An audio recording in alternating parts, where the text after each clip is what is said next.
जिनके घर शीशे के होते हैं वो दूसरों पर पत्थर नहीं फेंकते, लेकिन पाकिस्तान जो खुद कई आंतरिक और बाहरी समस्याओं से जूझ रहा, अब यूनाइटेड नेशन सिक्योरिटी काउंसिल यानी कि यूएनएससी का अस्थायी सदस्य बनकर अंतर्राष्ट्रीय मंच पर अपनी चालें चलने की तैयारी में है।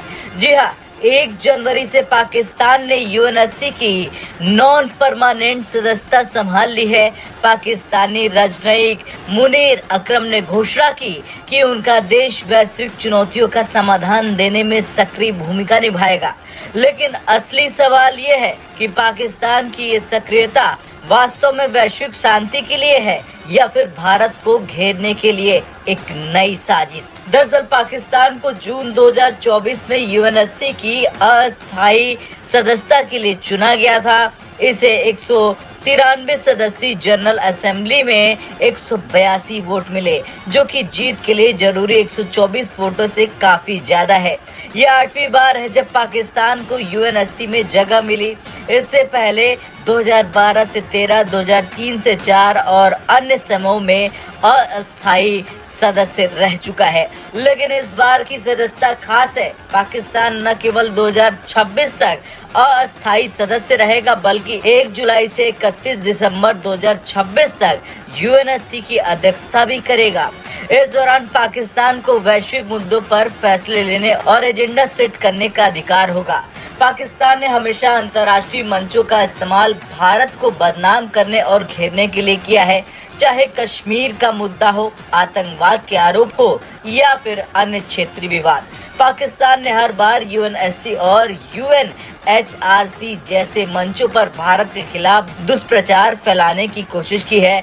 मुनीर अकरम ने साफ कहा है कि पाकिस्तान आतंकवाद के नकारात्मक प्रभावों को रोकने पर काम करेगा, लेकिन क्या ये वही पाकिस्तान नहीं है जो खुद आतंकवाद का गढ़ माना जाता है। दरअसल एफएटीएफ की ग्रे लिस्ट में हाल ही में बाहर किए जाने वाला पाकिस्तान, जिसे वैश्विक समुदाय में आतंकवाद को फंडिंग रोकने की सख्त चेतावनी दी थी, लेकिन आतंकवाद पर वैश्विक शांति का संदेश देगा।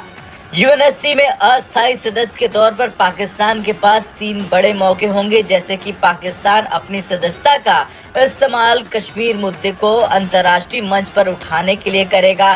पाकिस्तान भारत के खिलाफ झूठे आरोप लगाने और अंतर्राष्ट्रीय दबाव बनाने की कोशिश करेगा।